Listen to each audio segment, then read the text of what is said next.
Kara menatap kuku-kukunya yang dicat dengan warna merah menyala.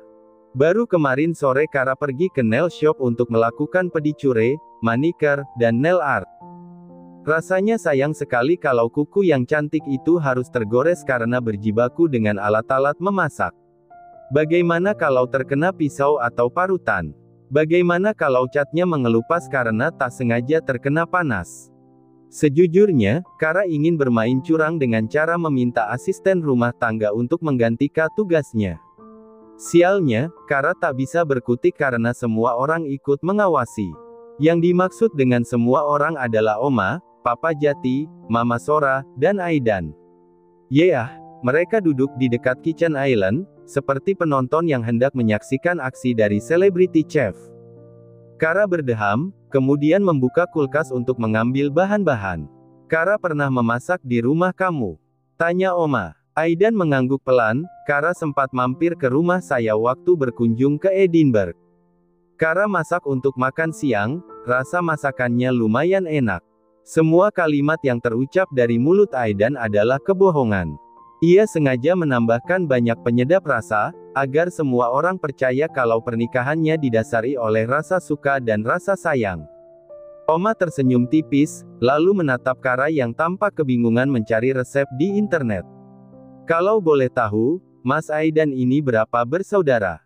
Tanya Mama Sora. 2 bersaudara, Tante. Saya punya 1 kakak laki-laki, sekarang tinggal di Jakarta, jawab Aidan dengan sopan. Kara tanpa sengaja mendengarnya, sehingga langsung memberikan respon. Wait, kamu punya kakak laki-laki. Bukannya cuma punya adik perempuan. Tatapan Mama Sora dan Papa Jati langsung tertuju ke arah Kara. Detik itulah Kara menyadari kalau dirinya salah bicara, terkesan seperti tak tahu apa-apa soal calon suaminya sendiri. Kara tertawa untuk menghilangkan rasa canggung, kemudian berkata, bercanda. Oh my god. Aku tahu kok kalau Aidan punya kakak laki-laki, sempat ngobrol juga lewat telepon. Kalau nggak salah, kerja di bidang seni juga. Aidan ingin sekali menyumpal mulut Kara dengan sandal. Benar, Mas Aidan? Tanya Papa Jati. Aidan berdeham, kemudian berkata, kakak saya bekerja di bidang lingkungan, punya kantor konsultan di Jakarta. Kara mengerjapkan mata, tak menduga kalau tebakannya salah total. Right. Kerja di bidang lingkungan, plus punya hobi melukis pemandangan, ucap Kara dengan percaya diri. Aidan mengembuskan napas, kemudian memberi kode kepada Kara agar mengunci mulutnya rapat-rapat. Kara langsung paham, akhirnya memutuskan untuk fokus dengan masakannya. Kalau Mas Aidan benar-benar membantu Kara untuk move on dari Dewa, saya sangat berterima kasih. Meskipun sudah disakiti, setidaknya Kara tetap terlihat ceria seperti biasanya, ucap Mama Sora sambil menyunggingkan seulas senyum di bibirnya. Kenapa tiba-tiba bahas Dewa, sih? Namanya udah di blacklist, Ma. Nggak boleh disebut lagi di rumah ini, protes Kara. Mama Sora hanya terkekeh pelan, kemudian meminum jus jeruk. Kara itu ambisius dan gila kerja, sejak kuliah sudah aktif bekerja di Rozerin, bahkan selalu mengikuti kegiatan volunteer atau paid internship setiap libur semester. Tahun kemarin dia bisa membeli rumah dengan uang tabungannya, jelas Oma, membanggakan cucu kesayangannya. Aidan mengangguk, tatapannya tertuju pada Kara yang sedang memegang pisau untuk mengiris daging. Gerakannya terlihat kurang meyakinkan. Menjadi pekerja keras dan memiliki impian yang setinggi langit adalah hal yang bagus. Tapi, nggak semua laki-laki menyukai perempuan yang terlalu perfeksionis dalam urusan pekerjaan. Makanya Oma perlu melakukan tes setiap kali Kara mengenalkan laki-laki sebagai kekasih atau calon suami, sambung Oma. Saya malah kagum dengan orang-orang yang sangat tekun dalam menggeluti sebuah bidang. They're cool, tahu apa yang diinginkan, punya tujuan yang jelas, dan bisa bekerja dengan profesional, sahut Aidan. Kamu yakin tidak akan keberatan dengan kesibukan Kara? Saya sama sekali nggak keberatan, Oma. Jawaban yang membuat senyuman merekah di bibir Oma. Restu bisa dikantongi dengan mudah kalau berhasil menarik perhatian Oma. Sebagai pihak yang paling dihormati sekaligus pemegang kekuasaan tertinggi di rumah, Oma selalu menyeleksi setiap kandidat calon suami atau istri yang diperkenalkan oleh anak maupun cucunya. Oma juga ingin gelang seperti milik Kara. Next time bawa koleksi gelang yang kamu desain sendiri, ucap Oma beberapa saat kemudian. Aidan terkekeh pelan, lalu berkata, saya belum membuat studio dan workspace baru, Oma. Jadi, beberapa bulan ke depan belum bisa membuat perhiasan. Oh ya, butuh waktu lama untuk menyiapkan studio. Butuh waktu beberapa bulan karena harus mencari gedung yang pas dan menyiapkan peralatan yang jumlahnya nggak sedikit.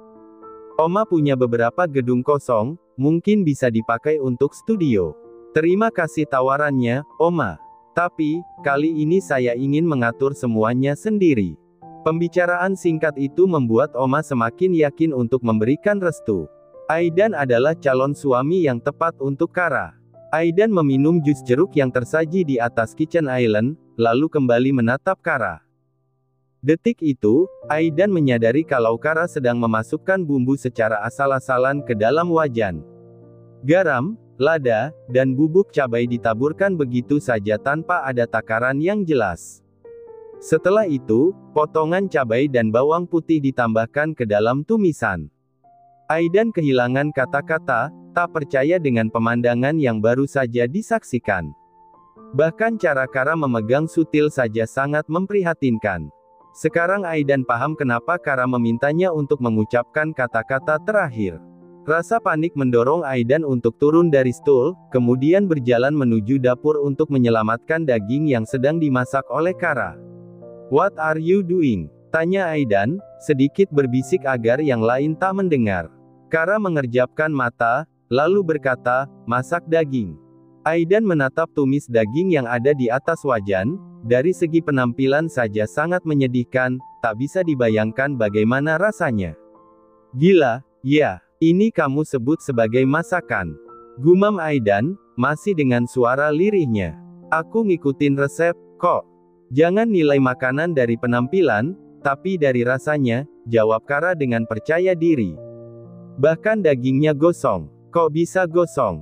I don't know. Tadi aku masukin daging ke wajan panas, tapi lupa nambahin minyak. Lalu, dengan percaya dirinya Kara menambahkan santan ke dalam masakan. Aidan bahkan tak sempat mencegah, karena sudah terlanjur dituangkan ke dalam wajan. Belum apa-apa Aidan sudah ingin pergi ke kamar mandi untuk muntah. Kalian sedang apa? Tanya Oma. Aidan udah excited mau nyicipin masakanku, Oma, jawab Kara sambil menunjukkan cengiran di bibirnya. Apa? Katanya. Excited. Bolehkah Aidan membuang masakan yang ada di dalam wajan? Tampaknya lebih pantas masuk tempat sampah daripada masuk mulut. Sana tunggu di ruang makan aja sama Oma, Mama, dan Papa, ucap Kara sambil menepuk pundak Aidan. Aidan langsung melotot. Biarkan Kara fokus memasak. Ayo ke ruang makan, ucap Oma sambil turun dari stul, kemudian berjalan menuju ruang makan. Diikuti oleh Papa Jati dan Mama Sora di belakang. Aidan hanya bisa pasrah, akhirnya berjalan meninggalkan dapur. Jantungnya berdebar-debar, membayangkan betapa mengerikannya rasa masakan Kara. Yah, mungkin salah Aidan sendiri karena tiba-tiba memuji kemampuan Kara dalam memasak. Aidan duduk di ruang makan, seolah bersiap-siap untuk pergi ke dimensi lain. Padahal awalnya laki-laki itu cukup antusias karena akan makan daging. Sekitar 15 menit kemudian, Kara datang sambil membawa semangkuk masakan daging yang penampilannya tak karuan. Menyajikannya di atas meja makan. Yuk, panggil Oma. Detik berikutnya, seorang asisten rumah tangga muncul di ruang makan. Ambilkan cumi asam manis yang tadi kamu masak, perintah Oma.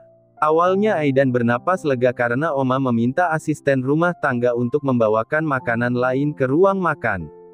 Tapi, ternyata makanan tersebut adalah olahan seafood, secara otomatis Aidan tak bisa mengonsumsinya. Cumi asam manis untuk Oma, Jati, dan Sora, ucap Oma setelah cumi asam manis dan nasi disajikan di atas meja. Kalian berdua silakan makan daging yang dimasak Kara. Aidan bertukar tatap dengan Kara, dalam hati ingin sekali mengumpat. Aku lagi diet karena 2 bulan lagi mau pakai wedding dress. Kamu aja yang makan semuanya, ucap Kara sambil menggeser mangkuk agar mendekat ke arah Aidan. Aidan seperti tikus kecil yang terkena jebakan. Kini tatapan semua orang tertuju padanya, menunggu bagaimana reaksinya ketika menyantap masakan sang calon istri. Aidan menelan ludah dengan susah payah, kemudian memegang sendok. Dengan gerakan yang sangat lambat laki-laki itu mengambil sepotong daging dari mangkuk, kemudian memasukkannya ke dalam mulut. Rasa asin langsung memenuhi mulut Aidan, seolah ada satu toples garam yang dimasukkan ke dalam makanan. Laki-laki itu terbatuk kecil, kemudian menutup mulutnya. "Bagaimana?" tanya Papa Jati. Aidan berdeham, lalu bersusah payah mengunyah makanan yang ada di dalam mulut dan menelannya. Bahkan sensasi asin masih memenuhi lidah setelah daging berhasil ditelan. "Enak, Pak," jawab Aidan sambil menunjukkan senyum pedihnya. Papa Jati seperti menahan tawa, "Silakan dihabiskan." Menelan sepotong daging saja sangat menyiksa, apalagi diminta untuk menghabiskan semangkuk. Aidan melirik Kara dengan kesal. "Makasih udah suka masakanku, calon suami. Nanti kalau kita udah nikah, aku bakal lebih rajin masak buat kamu," ucap Kara. Aidan mengambil sepotong daging menggunakan sendok, berusaha menyuapkannya ke dalam mulut Kara. "Ayo buka mulutnya, sayang. Aku mau kamu makan lebih banyak, biar sehat." Ternyata Aidan melayangkan serangan balasan. "No, honey. Aku mau kelihatan cantik di pesta pernikahan kita," ucap Kara. Aidan menggeleng, "Kamu sekarang kurus banget, lebih cantik kalau agak berisi, sayang." Kara melotot, Aidan hanya menunjukkan senyuman lebar di bibirnya. "Oma setuju dengan Aidan. Kamu terlalu kurus, harus lebih banyak makan agar naik 1 atau 2 kilogram sebelum pernikahan," ujar Oma. Dengan amat terpaksa, Kara membuka mulutnya untuk menerima suapan dari Aidan. Belum apa-apa langsung ingin memuntahkan daging yang rasanya tak karuan itu. Terlalu asin, ada sedikit rasa pahit, lebih aneh lagi karena ada rasa santan. Kara buru-buru menuangkan air ke dalam gelas, kemudian meneguknya hingga tandas. Berusaha untuk menyingkirkan rasa aneh di mulutnya.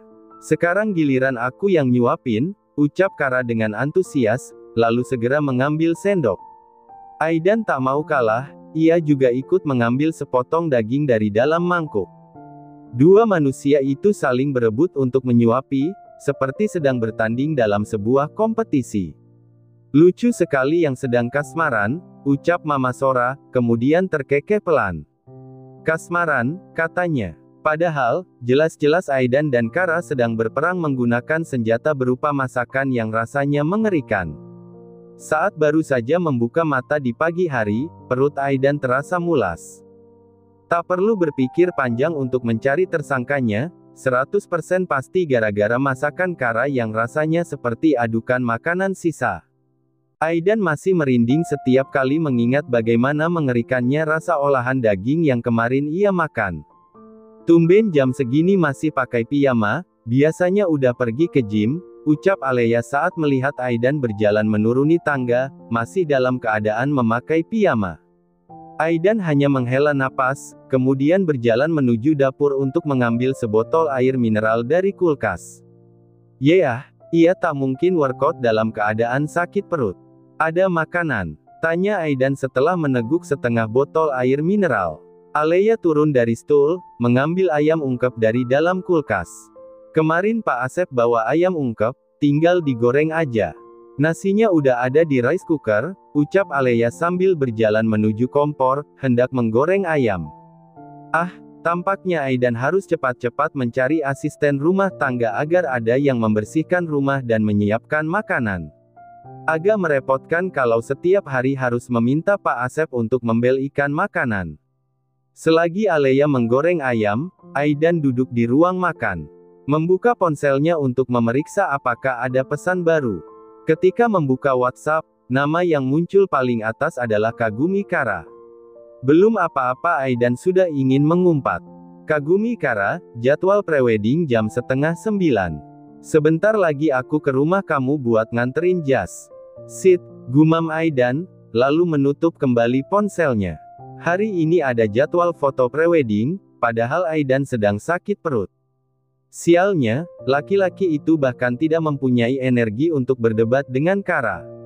Lebih tepatnya, malas berdebat lewat chat, lebih mudah adu mulut secara langsung.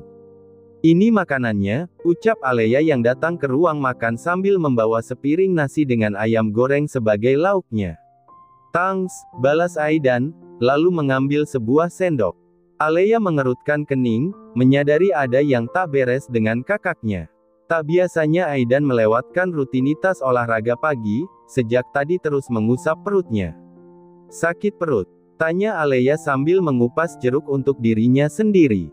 "Iya, kemarin makan racun," jawab Aidan asal-asalan. "Hah? Kok bisa makan racun? Kenapa nggak pergi ke rumah sakit?" "Cuma sakit perut, nggak perlu sampai ke rumah sakit. Bukannya kemarin Mas Aidan pergi ke rumahnya Mbak Kara?" "Right, keracunan gara-gara makan masakannya Kara." Alea mengerjapkan mata, bingung dengan jawaban ambigu yang dilontarkan oleh Aidan. Sementara itu, Aidan hanya fokus mengunyah makanannya sambil berharap rasa mulasnya segera hilang. "Masakannya Mbak Kara nggak enak?" tanya Alea beberapa saat kemudian. "Mengerikan," jawab Aidan. "Oh my god, nanti kalau kalian udah nikah, aku harus makan masakannya Mbak Kara juga." "Iya, makanya persiapkan diri kamu dari sekarang." Saking terkejutnya, Alea sampai menutup mulutnya sendiri. Tiba-tiba membayangkan bagaimana nasibnya kalau harus mengonsumsi masakan Kara setiap hari. Detik berikutnya, terdengar suara ketukan pintu dari arah depan. Alea lekas bangkit dari duduknya, berjalan menuju depan untuk menemui tamu yang sudah menunggu di depan pintu. "Astaga!" pekik Alea saat baru saja membuka pintu, terkejut luar biasa karena melihat Kara berdiri di teras. Kara mengerjapkan mata, bingung luar biasa melihat Alea yang sangat terkejut seperti baru saja berpapasan dengan hantu. Kara menoleh, siapa tahu ada penampakan di belakang punggungnya. Mbak Kara," ucap Alea sambil menunjukkan cengiran lebar di bibirnya. Gadis itu terkejut gara-gara mengingat cerita Aidan soal rasa masakan Kara yang mengerikan. Rasanya seperti baru saja melihat hantu yang bergentayangan di teras rumah. "Good morning," sapa Kara sambil mengangkat tangannya.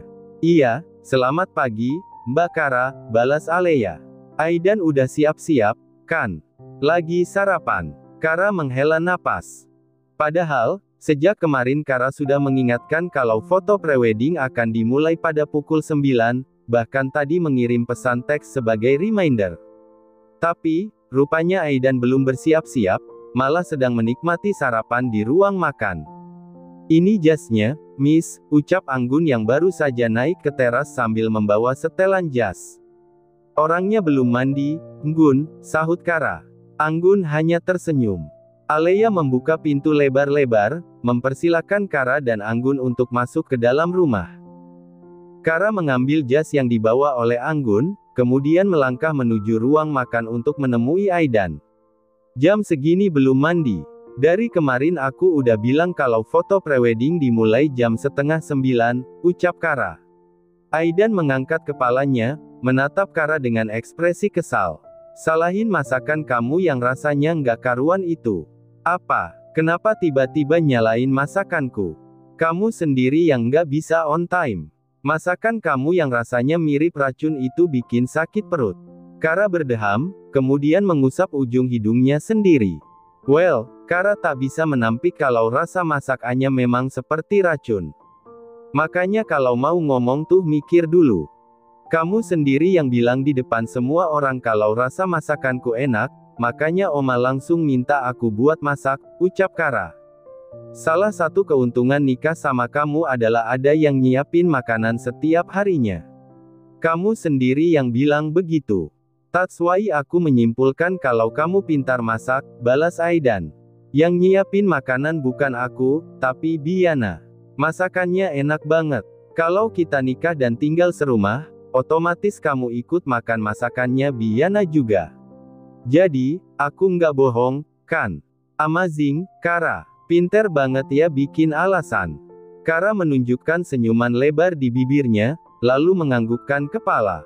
Cukup bangga dengan kemampuannya dalam mencari alasan. Yang kemarin nggak usah dibahas lagi. Sekarang lebih baik kamu mandi, terus pakai jasnya, ucap Kara sambil menyerahkan setelan jas kepada Aidan. Nggak bisa rese dule, sahut Aidan. Nggak bisa, dong. Aku udah booking tempat, udah koordinasi sama tim fotografer juga. Repot kalau harus rese dule. Tempatnya di mana? Di coffee shop. Nggak jauh, kok. Cuma 3 kilometer dari sini. Aidan menarik napas dalam-dalam, lalu mengembuskannya secara perlahan. Dengan berat hati, laki-laki itu pergi menuju lantai 2 untuk bersiap-siap. Ia tahu persis kalau menyesuaikan jadwal bukanlah hal yang mudah.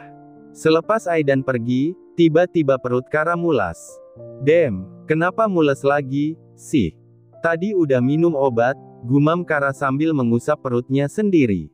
Perempuan itu mengedarkan pandangan, mencari eksistensi Alea. Alea, panggil Kara. Alea yang sedang menyeduh teh langsung menoleh. Kenapa, Mbak? Boleh numpang ke kamar mandi? Silakan. Kara langsung berlari menuju kamar mandi sambil memegang perutnya. Ah, semuanya gara-gara makanan menyerupai racun yang kemarin ia makan.